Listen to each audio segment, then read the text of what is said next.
Welcome to Lightning Ministries Daily Devotional. Today's topic, Hope Promised. Reading from Isaiah chapter 11, verses 1 through 6, where it talks about the reign of David, the king, and the time that he had to wait to be king, and the stuff he had to go through before he could even get there.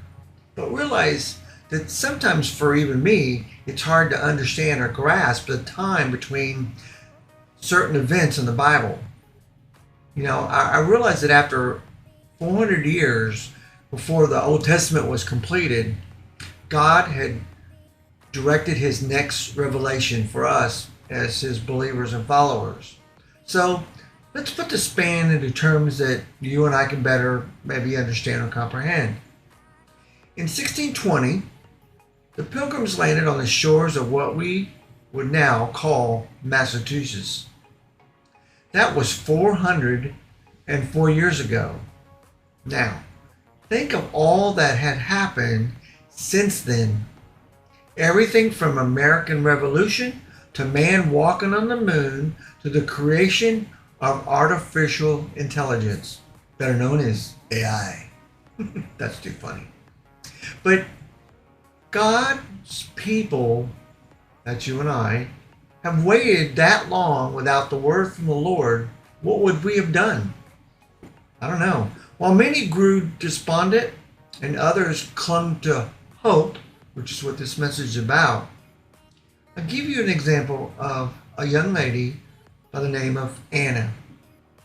She was a widow and a prophetess who served at the temple in Jerusalem during this time, waiting for Israel's redemption. She trusted that a shout would spring from the stem of Jesse, and the Spirit of the Lord will rest on him. That's Isaiah 11, verses 1 and 2.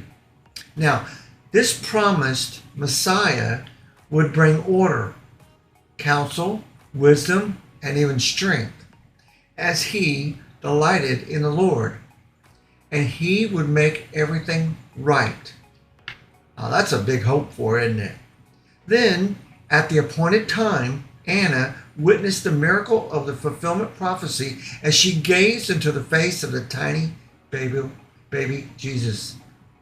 Now, in her response, she praised and thanked God for being faithful to his promise.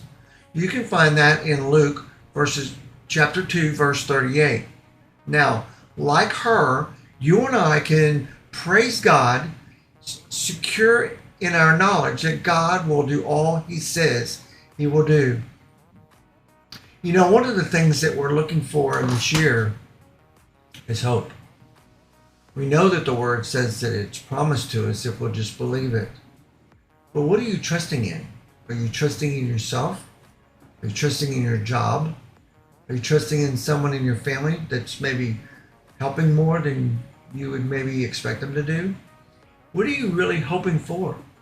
Are you hoping for the return of the Messiah, like I am, knowing that one day, regardless of what goes on in this world, he will return to reign as king?